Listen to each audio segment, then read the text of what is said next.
Já devem estar. Ó, você fica à vontade aí que eu tenho um monte de coisa de arrumar, tá? Tá bom. Vou deixar tudo aberto aqui pra gente.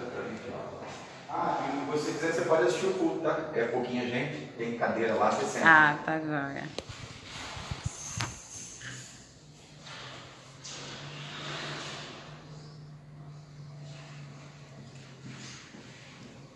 Bom dia, irmãos.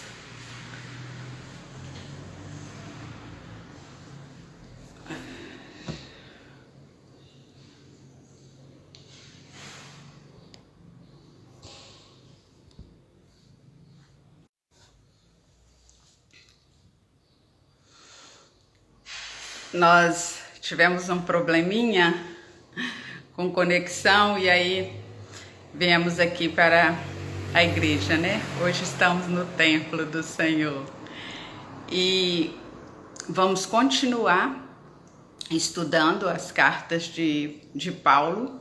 Hoje nós estaremos estudando 1 Tessalonicenses e a cidade de Tessalônica, ela tinha assim algumas características interessantes. Lá ficava o principal porto da Macedônia e lá também era a rota, né, da famosa estrada de Roma, a Via Ignatia. Então era uma estrada que ligava o Oriente ao Ocidente, fazendo daquela cidade um grande centro comercial e atraindo muitas pessoas para ali. Então, Paulo esteve ali na sua segunda viagem missionária. Mas antes da gente pensar sobre a cidade de Tessalônica, sobre os tessalonicenses, vamos pedir a Deus, né, que esteja nos direcionando nesse período em que vamos estar refletindo sobre essa igreja considerada uma igreja modelo. Os irmãos estão me ouvindo direitinho? Me sinaliza? Ótimo. Então vamos orar. Senhor Deus, nós te louvamos, porque as tuas misericórdias se renovaram nesta manhã e entendemos que o Senhor faz com que todas as coisas cooperem para o nosso bem. Então suplicamos a direção do teu Santo Espírito neste momento, que tu possas nos instruir na palavra, que a tua igreja possa ser edificada por esta palavra e que nós possamos ser motivados a viver como a igreja de Tessalônica viveu, ó Pai. Fala ao nosso coração, toma a nossa mente e enche-nos do teu Santo Espírito, é o que nós te pedimos nesta manhã, em nome de Jesus. Amém. Então, irmãos, vamos pensar sobre essa igreja, né? Já introduzimos um pouco aí. Essa igreja, Paulo conheceu essa cidade na sua segunda viagem missionária e chegando ali, a gente vê esse registro em Atos 17, ele chegando na cidade, como de costume, o texto em que Lucas descreve essa história fala, ele procurou uma sinagoga. E por 3 sábados seguidos, ele explicou a palavra, ele examinou a palavra com aquelas pessoas. E a Bíblia diz que muitos gregos e mulheres de destaque na sociedade ali, daquela cidade, se converteram a Cristo. E Paulo pregou ali, entregou uma mensagem cristocêntrica, como a gente tem aprendido que era o conselho dele a todos em que ele discipulava. Então, naqueles 3 sábados, se os irmãos conferirem ali em Atos 17, Paulo explica como Cristo sofreu, como ele morreu e ele ressuscitou. E esse era o Cristo que ele anunciava. Por que esta mensagem que levou muitas pessoas a se converterem, causou tanto tumulto à cidade, a ponto de Paulo ter que abandonar aquela cidade, abandonar os seus planos ali, e até Jasson teve que pagar uma fiança, conferindo que Paulo não voltaria à cidade. Porque era muito difícil, irmãos, para os judeus compreenderem um Messias sofredor, um Messias servo, né? Um Messias morto. Eles esperavam um Messias que sairia, né? Libertaria eles do cativeiro romano, um Messias vencedor, um Messias vitorioso, um rei soberano, não um servo humilde. Eles tinham dificuldade de aceitar esse Cristo que Paulo pregava, que sofreu, morreu e ressuscitou. Então, eles não aceitando aquela mensagem, sem contar que Paulo elevava Cristo como Senhor, e para eles só existia um Senhor, César, e eles chegam a dizer que Paulo estava perturbando a cidade. E Paulo então sai de Tessalônica, vai para Bereia, eles vão até a Bereia lá também perseguir Paulo. De Bereia, Paulo vai para Atenas, de Atenas, Paulo vai para Corinto, e lá em Corinto, Paulo recebe a visita de Timóteo, que tinha ficado na cidade, levando notícias daquela igreja. E é fundamentado nessas notícias que Paulo recebe de Timóteo, que a carta é escrita. Então, ali em Corinto, Paulo escreve a primeira carta àquela igreja, tendo como pano de fundo as notícias que Timóteo trazia, estava trazendo daquela igreja. E aí ele começa aqui, né? A igreja dos Tessalonicenses, que está em Deus e está em Jesus Cristo. Então ele sabia da firmeza daquela igreja. Ele sabia que aquela igreja foi gerada pela palavra. Ele sabia que aquela igreja foi originada pela palavra, porque foi ele que esteve ali, lançou a palavra frutificou e eles se tornaram quem eles eram agora. Então, a primeira coisa que nós precisamos pensar é em que nós estamos fundamentados. Quais são os nossos alicerces? Aquela igreja tinha como alicerce, como fundamento, a palavra. E ele diz ainda que aquela igreja estava em Cristo e estava em Jesus. Paulo chega a dizer que como sábio construtor, em Coríntios ele fala isso, como sábio construtor, ele lança o alicerce e nós vemos como construímos. Você veja como cada um constrói sobre esse alicerce. E Paulo diz ainda que não existe outro alicerce a não ser o que já está posto. Qual é esse alicerce? Cristo. Então eu e você e esta igreja temos um alicerce, Cristo. O que estamos construindo sobre esse alicerce? Como estamos construindo sobre este alicerce? São os nossos questionamentos nesta manhã. E nós vamos ver como que os irmãos de Tessalônica construíram sobre esse alicerce, que é Cristo, que Paulo apresentou para eles. Então, o verso 2, né, do capítulo 1 de 1 Tessalonicenses, Paulo louva a Deus pela vida daqueles irmãos, diz que está sempre orando por eles. Essa era uma característica de Paulo que deve ser trazida para nós, imitada para nós. Paulo sempre estava orando por aquelas pessoas que ele evangelizava, pelas pessoas que ele discipulava, pelas igrejas que ele plantava. Elas sempre estavam nas orações e no clamor de Paulo. Era alvo das orações de Paulo. E aí Paulo está dizendo aqui, eu louvo a Deus porque vocês têm fé atuante, verso 3, amor prestativo e esperança bem firmada. Pensa que construção maravilhosa, irmãos, sobre esse fundamento, fé atuante, amor prestativo e esperança firmada. Se você está em Cristo e se você está em Deus, esse seria o natural.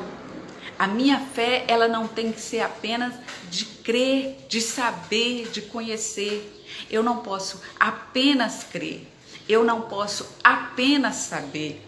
Isso tem que ser vivido. Isso tem que estar ativo, em exercício, como o texto diz aqui. É uma fé que atua. Como está a sua fé? Como está a fé da nossa igreja? É uma fé que atua, mostrando um amor prestativo. É uma fé que crê firmemente na promessa que Cristo nos fez. Ele voltará. Nós não estamos aqui, nós estamos daqui, mas não somos daqui. É uma esperança firmada, é aquela esperança que Abraão teve, irmãos. Ele tinha plenamente certeza que aquele que Todo-Poderoso prometeu iria cumprir. Então aqueles irmãos, eles tinham a firmeza da palavra e a certeza de que Deus tinha para eles um lugar além do sol. Que a vida deles não estava reservada apenas debaixo do sol. Eles tinham uma esperança firmada. Isso era uma produção natural, irmãos, e uma coisa que eu gostaria que os irmãos entendessem é que, exemplo, no meu quintal tem um pé de jabuticaba. E se eu passar todos os dias de manhã por aquele pé de jabuticaba e dizer para ele: olha, eu quero que você produza fruto. Eu quero comer fruto. No outro dia de manhã eu torno passar. Você me ouviu? Eu quero fruto. Se eu só disser essas palavras, os irmãos sabem que a jabuticaba não vai produzir frutos. Agora, se eu regar, se eu podar, se eu adubar, ela vai produzir frutos. É natural que ela produza frutos, irmãos. Então não adianta eu só saber a palavra. Não adianta apenas eu ler a palavra. Eu preciso viver a palavra. E à medida que eu vou lendo a palavra, me alimentando da palavra, eu vou produzindo essa fé atuante, esse amor prestativo, essa esperança que eu vou sempre estar alimentada por ela. Ela não virá do meu esforço, irmãos. Ela não virá apenas do meu intelecto. Ela virá do meu convívio. Domingo passado nós aprendemos com a irmã Silane. Eu penso nas coisas do alto, não foi? Eu busco as coisas do alto e aí eu morro, eu elimino, eu me livro e eu me revisto. Como que eu morro, elimino e me revisto? Pensando no que é do alto, buscando o que é do alto. O que João diz lá no capítulo 15, irmãos? A vara de si mesmo não pode dar fruto. Não queira produzir frutos bons. Porque de nós não flui bondade naturalmente, irmãos. A vara de si mesmo não pode dar frutos. O que eu preciso fazer? Permanecer em mim, não é? Que Jesus nos ensinou. E eu permanecerei de vós. E você vai dar muito fruto. E esse fruto aqui, eu quero que os irmãos entendam, não é apenas que eu vou fazer mais discípulos, que esta igreja vai aumentar em números. Não é esse fruto apenas. Esse fruto é um resultado dos frutos que precisam vir, ou do fruto que precisa vir, que é o fruto do Espírito. É essa fé atuante, é esse amor prestativo, essa esperança bem firmada, ela só virá se esta igreja estiver em Cristo e ela estiver em Deus, como a igreja de Tessalônica estava.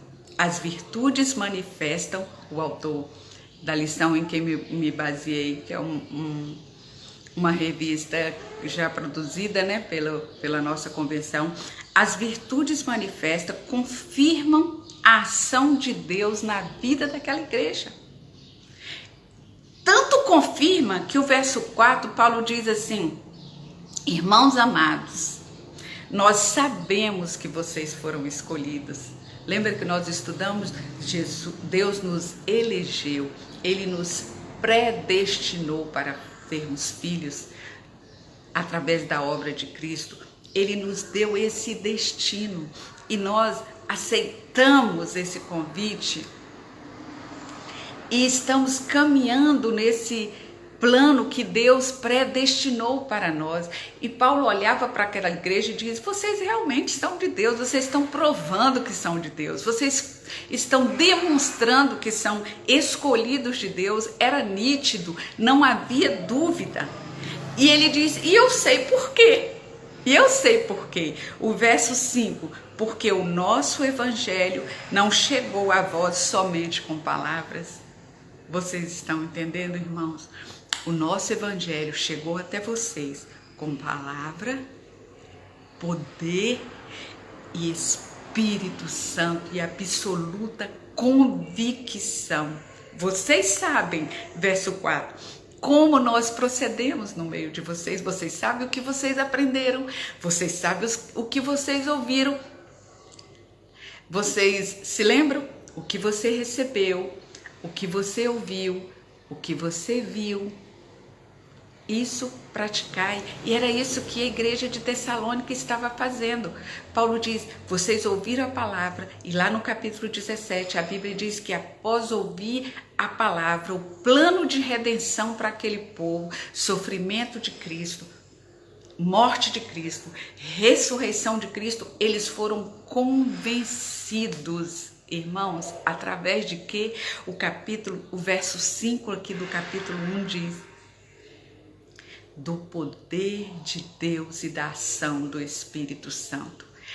Paulo não conseguiria convencer ninguém, e ele sabia disso. A palavra de Paulo não tinha poder para convencer ninguém. A ação do Espírito Santo, através de Paulo, convenceu aqueles irmãos, e muito mais de que convencer. Nós vamos ver aqui adiante o que aconteceu além do convencimento. Então, esta convicção que eles tinham vinham do convencimento que eles obtiveram através do Espírito. Paulo tirava da palavra o que dizia a palavra. Irmãos, às vezes a gente quer enfeitar a palavra, a gente quer acrescentar algo que satisfaça os ouvidos dos ouvintes. Mas o que Paulo dizia lá em 1 Coríntios: eu recebi do Senhor o que eu entreguei. Só entregue aquilo que você recebe do Senhor. Se esmere para entregar aquilo que você recebe do Senhor. Não entregue aquilo que você recebe de si mesma. Entregue o que você recebe do Senhor. Paulo dizia que vocês sabem como nós procedemos no meio de vocês. Nós entregamos a palavra, e por isso eu entendo que vocês são escolhidos, porque a fé de vocês está atuante, porque o amor de vocês tem sido demonstrado aos que necessitam. Os irmãos sabem que as igrejas da Macedônia foram as primeiras a ajudarem os irmãos da Judéia que estavam passando necessidade, e que vocês estão pensando nessa volta de Cristo. Irmãos, para eles isso era iminente, isso era real. Como tem sido alimentada essa esperança no nosso coração? E aí o verso 6, ele diz: além de vocês estarem firmes, né? Além de vocês demonstrarem essas virtudes excelentes do Evangelho, vocês estão nos imitando e imitando a Cristo. Vocês, verso 6, se tornaram imitadores nosso e do Senhor. Vocês receberam essa palavra com alegria que vem de quem? com a alegria que vem do Espírito, porque foi em meio a muita tribulação. Paulo sabia todo o problema e perseguição que aquela igreja enfrentou através da conversão desta palavra. Mas Paulo é enfático em dizer, olha, a alegria que vocês receberam, ela não vem de vocês. Ela vem do Espírito. Mesmo em meio a muita, o verso 6 aqui diz, mesmo em meio a muita tribulação. Irmãos, aprendamos uma coisa, no caminho da vontade do Senhor há lutas. No caminho da vontade do Senhor há tribulação. Os irmãos lembram que Paulo estava dormindo, ele pretendia ir para a Ásia e ele sonhou e entendeu que o Espírito Santo estava dizendo para ele através daquele homem que apareceu no seu sonho dizendo, passa a Macedônia e nos ajuda. Não foi isso que Paulo ouviu? E aí os irmãos podem pensar assim, se Deus mandou, né? Vai dar tudo certo. Irmãos, Paulo chegou em Filipos, os irmãos sabem o que Paulo enfrentou em Filipos. Paulo foi espancado, Paulo foi preso. Paulo chega em Tessalônica, não foi diferente, ele teve que sair praticamente fugido da cidade. Paulo vai para Bereia, acontece a mesma coisa. Paulo chega em Éfeso e acontece a mesma coisa. Foi perseguição sobre perseguição. Nesse caminho que o Espírito Santo apontou para Paulo. Irmãos, então, no caminho da vontade de Deus, a luta sim, a tribulação sim. Qual vai ser a diferença? Por que vem a tribulação? Você pode me perguntar. Por que vem a tribulação, irmã Liliana, no caminho da vontade de Deus? Porque a tribulação, irmãos, ela é feita para selecionar os escolhidos. Ela é feita para provar quem somos. Os irmãos lembram? É essa mesma simbologia aqui. Quando Jesus diz, olha, tem um fundamento, outro fundamento. Tem duas casas, elas são as mesmas casas. E sobre ela vieram as mesmas adversidades. Os ventos sopraram sobre as duas casas, o rio encheu sobre as duas casas, as tempestades assoltaram sobre as duas casas, só que uma casa caiu e outra casa ficou em pé. A adversidade veio testar os alicerces daquela casa. Irmãos, em que nós estamos alicerçados? Nós estamos cercados por muitas tribulações, como aqui os irmãos estavam. São tribulações de âmbitos diferentes, mas são tribulações. Onde está a nossa firmeza? Onde está a nossa esperança?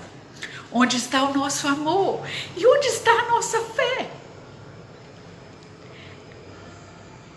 As tribulações e as tempestades, elas vêm para fazer essa seleção, irmãos. Porque as adversidades vêm sobre todos, sobre os que estão firmados e sobre os que não estão firmados. No alicerce, sobre os que estão em Cristo, como a igreja de Tessalônica, e em Deus, e sobre os que não estão. Elas vêm para todos. O que vai diferir é o meu comportamento diante desta adversidade.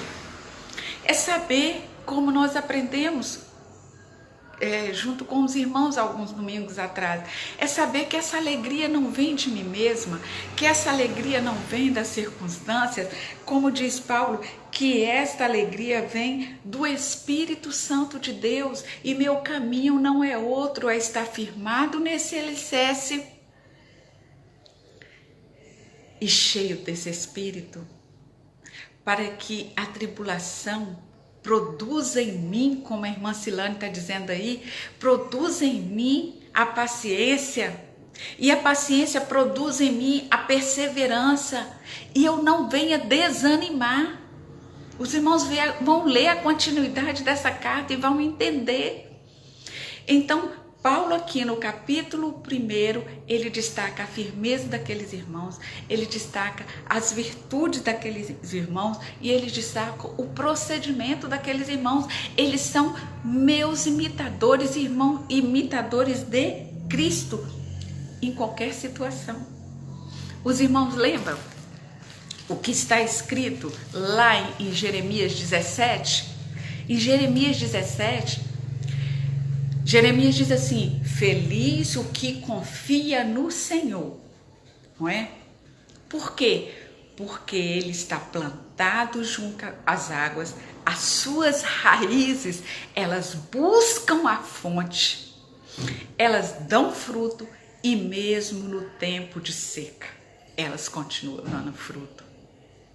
Nós precisamos, irmãos, não podemos parar de dar esse fruto que essa igreja aqui dava. Fé atuante, amor prestativo. É um tempo que nós precisamos frutificar muito nisto. Então, Jeremias, ele é enfático também. Mesmo no tempo da seca, essa árvore plantada junto à água, ela dá fruto. Se não tem água, a Bíblia diz que as raízes buscam essa fonte. Irmãos, vamos buscar, porque nós precisamos ser exemplo. Olha aqui o que aconteceu. Verso 7. Dessa forma, tendes vos tornado modelo de imitador. Vocês entendem? De imitador, eles passaram a ser modelo. Eles começaram imitando o exemplo de Paulo, começaram imitando o exemplo de Cristo e passaram a ser modelo. Esse é o nosso caminhar. Gostando nós ou não, a maturidade chega desta forma.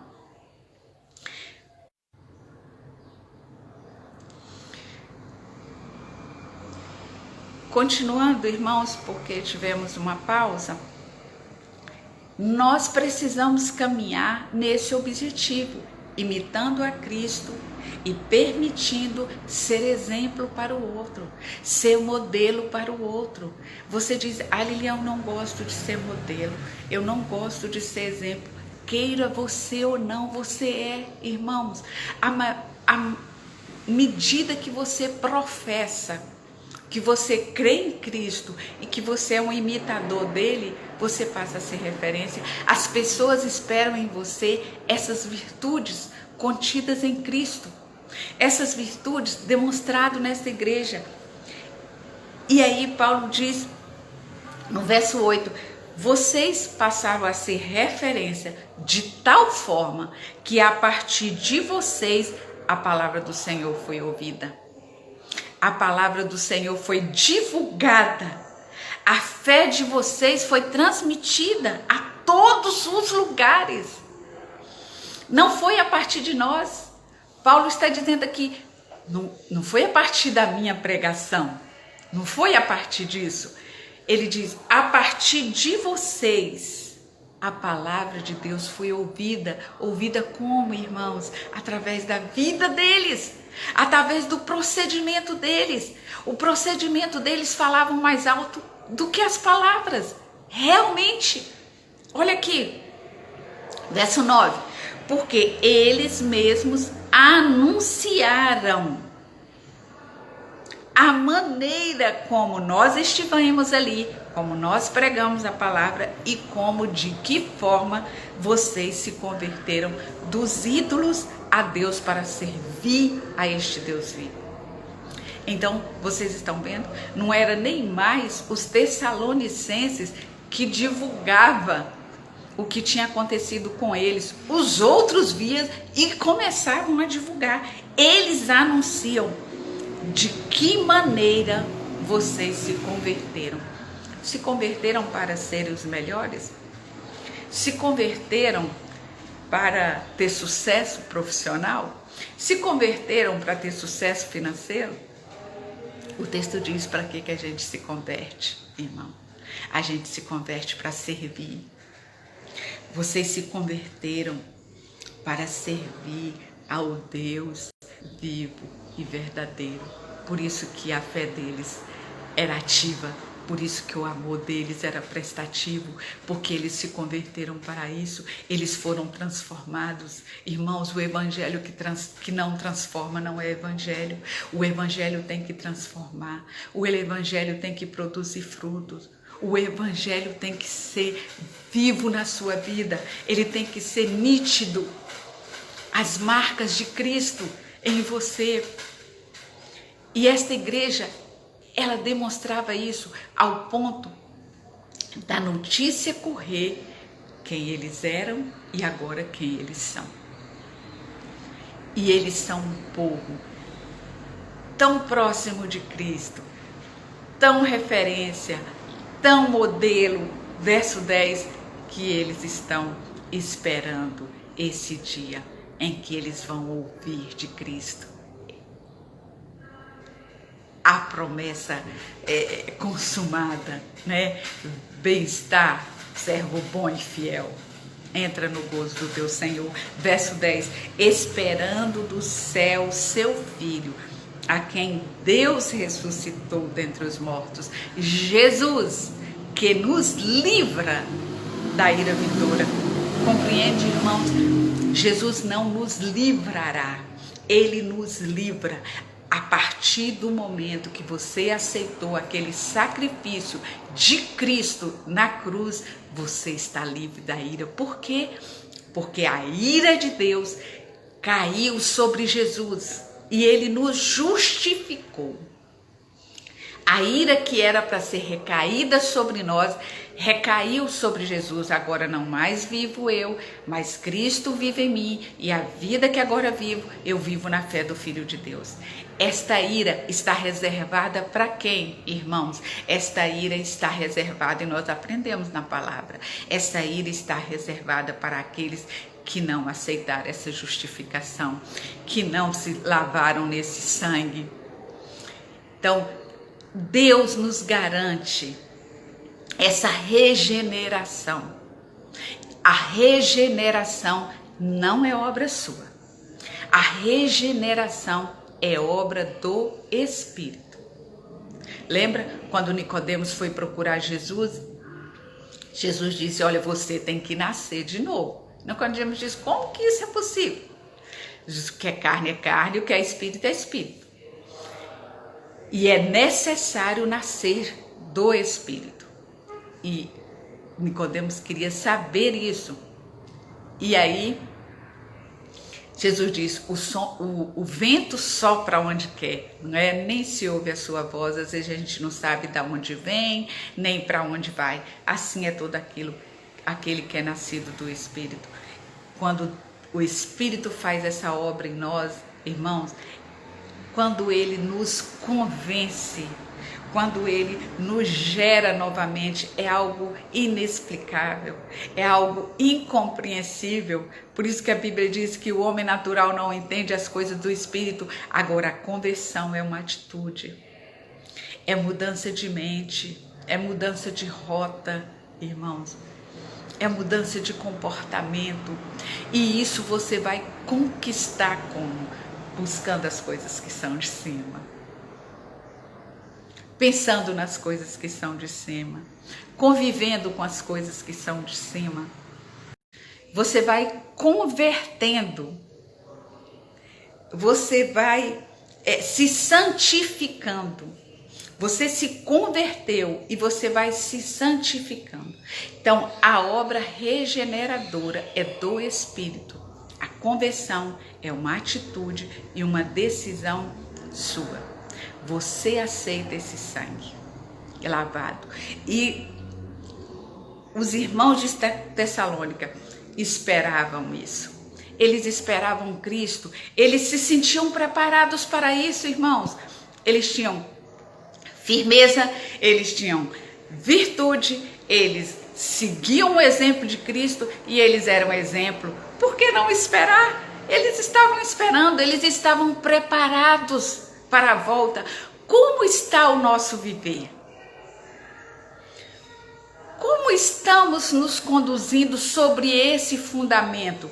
Paulo diz que sobre esse fundamento eu posso botar uma obra de ouro, de prata, de ferro, de madeira, de palha.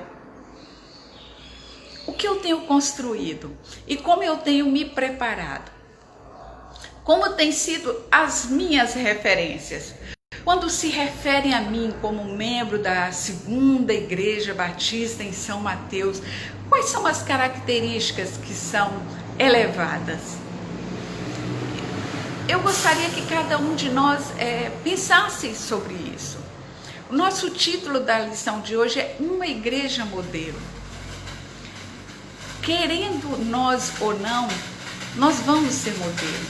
Que tipo de modelo nós vamos ser? Nós vamos modelar para o bem? Nós vamos modelar para a vergonha de Cristo? Nós vamos modelar para a exaltação de Cristo? Nós estamos preparados, irmãos, para esta segunda vinda? Nós estamos preparados para nos encontrar com Cristo? A igreja de Tessalônica, ela estava esperando do céu os filhos de Deus, com a certeza plena, não é? Com a esperança firmada de que poderia olhar para Cristo sem ter que baixar a cabeça, olhar para Cristo firmemente, sabendo que eles estavam prontos para estar diante do Pai, porque eles viveram em Deus e em Cristo. A história conta que alguém perguntou para o grande pregador John Wesley: o que você gostaria de fazer quando Cristo voltasse? O que você gostaria de estar fazendo quando Cristo voltar? Ele respondeu: o que eu faço todos os dias. Vocês entendem? Pensa comigo. Pensamos juntos aqui. O que você gostaria de fazer? Se você soubesse que Jesus fosse voltar amanhã, hoje à noite, se você tivesse a dimensão do tempo e soubesse que você fosse partir hoje à noite, você estaria fazendo o que você faz todos os dias? Ou você estaria correndo loucamente atrás dos prejuízos? Vamos nos preparar, irmãos, para sermos uma igreja modelo nessa cidade. Vamos nos preparar para sermos cristãos modelo,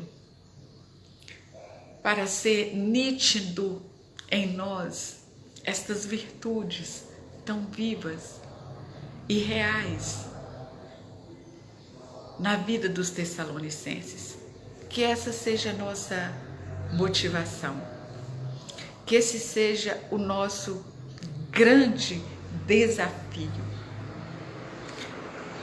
que assim como as pessoas anunciavam a mudança, a transformação, destacada aqui no verso 9, como a irmã Eli está colocando aí, ocorrida na vida daquela igreja, que as nossas mudanças elas sejam destacadas por aqueles que nos veem, que o nosso procedimento seja digno de exemplo e de modelo para os que nos cercam.